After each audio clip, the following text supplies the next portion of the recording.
Episode की शुरुआत वहीं से स्टार्ट होती है जहां से एंड हुई थी ई और जिया जी के बीच की गॉसिप से। अगर अभी तक आप लोगों ने एपिसोड 1 नहीं देखा है फ्रेंड, तो मैंने ऑलरेडी डाल दिया है उसमें एक्सप्लेन पे, तो प्लीज़ आप लोग कर सकते हैं। तो चलो स्टार्ट करते हैं बिना देरी के।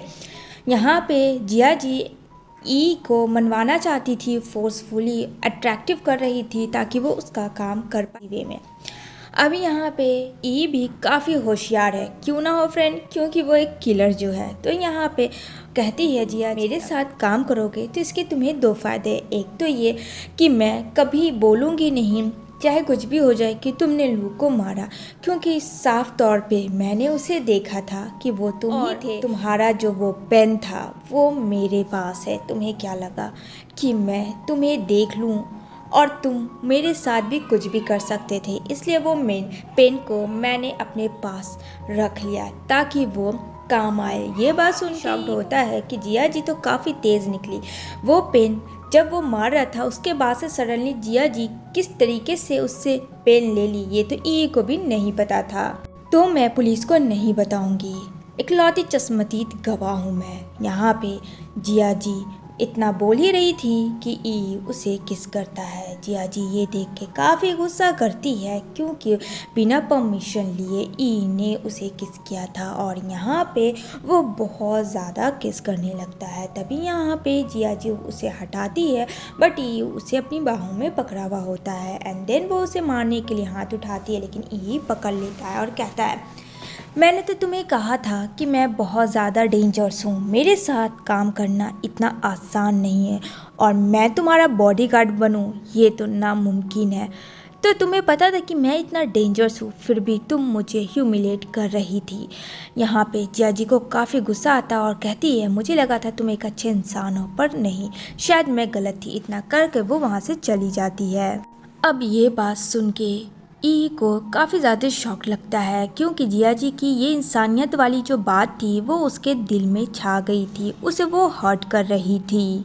वो उसे देख रहा था जाते हुए। यहाँ पे काफ़ी गुस्सा हो जाती है जिया जी और सोच रही होती है कि अगर तुमने मेरी हेल्प नहीं की मिस्टर मू को ढूंढने के लिए तो देख लेना, जैसे ही अगर वो मुझे किसी और के थ्रू मिल जाएगा तो सबसे पहले मैं तुम्हें ही मार डालूंगी अपने हाथों से। यानी कि वो ई के बारे में बात कर रही थी। ई उसे घूरता रह जाता है। अब यहाँ पे बाहर का सीन दिखाया जाएगा जहाँ पे हमारी जिया जी आ रही होती है और यहाँ पे बहुत सारे शोर शराबे हो रहे होते हैं। तभी यहाँ आइसक्रीम का एक स्टॉल दिखता है जहाँ एक लड़की बाय कर रही होती है आइसक्रीम। उसे अपना पास्ट यानी उसे अपने डैड के साथ के मेमोरी याद आती है कि वो डैड बोल रहे थे कि प्लीज़ एक आइसक्रीम दे दो, लेकिन जिया जी के डैड के पास इतने पैसे नहीं थे और यहाँ पे वो आदमी साफ साफ मना करता और कहता है चलो दूर हो जाओ, तुम्हारे पास पैसे नहीं है। पता नहीं यहाँ कहाँ कहाँ से ऐसे लोग आ जाते हैं आइसक्रीम खाने के लिए। ये बात सुन के जिया जी काफ़ी ज़्यादा हर्ट होती है। उसके जो डैड होते हैं जिया जी के, वो काफ़ी ज़्यादा इम्प्रेस कर रहे होते हैं कि ये बच्चे 2 दिन से भूखी है, उसे कुछ नहीं मिला है खाने को, प्लीज़ दे दो। बेचारे बेग कर रहे होते हैं। यहाँ पे जिया जी काफ़ी रो रही होती है ये सब याद करके, लेकिन फ्रेंड आजकल के ज़माने में कौन किसी को देता है।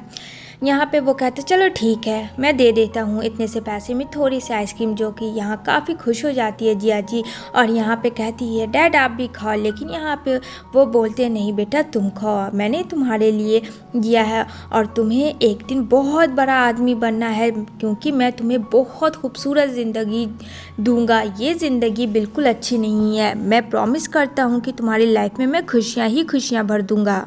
ये सब चीज़ वो सोच रही होती है और काफ़ी ज़्यादा रो रही होती है कि उसके डैड को जो लोग ट्रबल में फंसाए थे उसने गलत किया। तभी यहाँ जिया जी का कोई पीछा करता है। जिया जी देख लेती है और यहाँ पे वो काफ़ी ज़्यादा गुस्से से उस ओर देखती है। उसे पता था कि उसके पीछे भी बहुत सारे लोग लगे हुए हैं उसे मारने के लिए, लेकिन वो उसने सोच लिया था कि वो अपने डैड का रिवेंज सबसे लेगी जो उसके डैड को बर्बाद कर दिया, उसे फंसा दिया।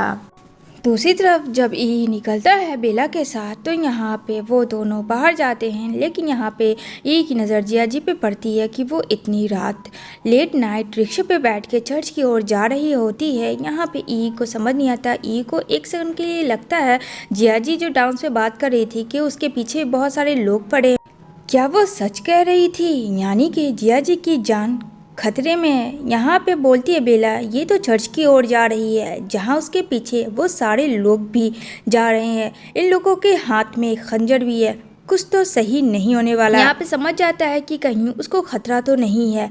ये लोग इस नैनजिंग के तरफ के लोग हैं। अभी यहाँ पे वो जिया जी अकेले आ तो जाती है चर्च को, उसे पता था कि उसके पीछे उधर के लोग पड़े हुए हैं।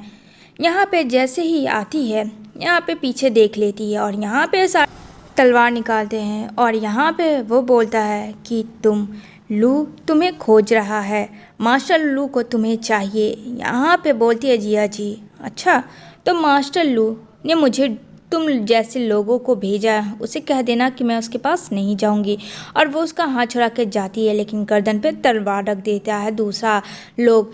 यहाँ पे कुल मिला के 4-5 लोग थे जो कि फ्रेंड जिया जी को मारने आए थे, लेकिन जिया जी भी फुल कॉन्फिडेंस में थी और कहती है मुझे तो ये समझ में नहीं आ रहा आखिर मास्टर लू क्यों ढूंढ रहा है मुझे, अरे मैं तो उस काबिल भी नहीं हूँ। और इतना कह के वो उसे मारने वाली होती है। जिया जी के सारे स्टैंड बहुत ही अच्छे से जानती है, लेकिन चर्च का जब दरवाज़ा ओपन होता है तो उसे लगता है कि कोई आ रहा है और यहाँ पे जिया जी अपना शतरंज स्टार्ट करती है और वो तलवार अपने गर्दन में रखती है और अपने कपड़े को फाड़ डालती है और कहती है प्लीज़ हेल्प मी, मुझे जाने दो, मैंने तुम्हारा क्या बिगाड़ा है, मैंने कुछ भी नहीं देखा है, आखिर मैं कौन होती हूँ, सच कह रही हूँ, प्लीज़ मुझे जाने दो, मैंने नहीं देखा है कि कौन मरा है, मैंने किसी आदमी को देखा भी नहीं है उसे मारते हुए। यानी कि वो लोलो का बात कर रही थी जो उस दिन वो लोग मरा था।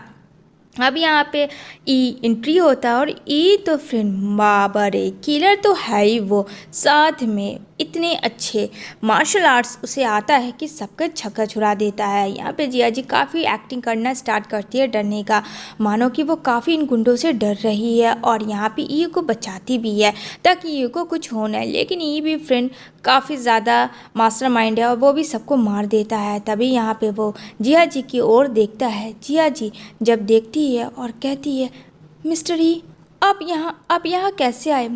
यहाँ पे वो उसके कपड़े को देखता है, उसे लगता है कि वो लोगों ने इसके साथ मिसबिहेव किया।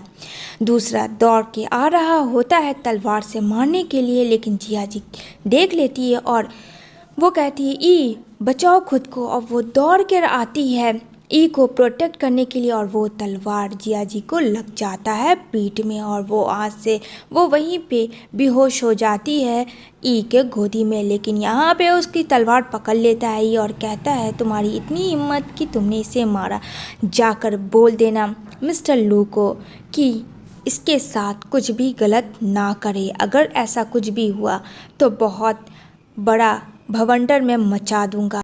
कह देना मास्टर लू को कि जिया जी का पीछा छोड़ दे और उसे फंसाना बंद करे। यहाँ पे एक खून देख के जिया जी का काफ़ी ज़्यादा हर्ट होता है और अपना कोट उतारता है और जिया जी को पीठ में डालता है ताकि उसे वो प्रोटेक्ट करे और खून बंद हो। यहाँ पे कहती है मिस्टर ई मैंने किसी को कुछ नहीं बताया, मैंने तुम्हारा कन्फेंस भी नहीं किया कि तुमने उसे मारा है लोलो को, मैंने कुछ भी नहीं बताया क्योंकि मैं किसी के सामने तुम्हारा नाम नहीं लूँगी।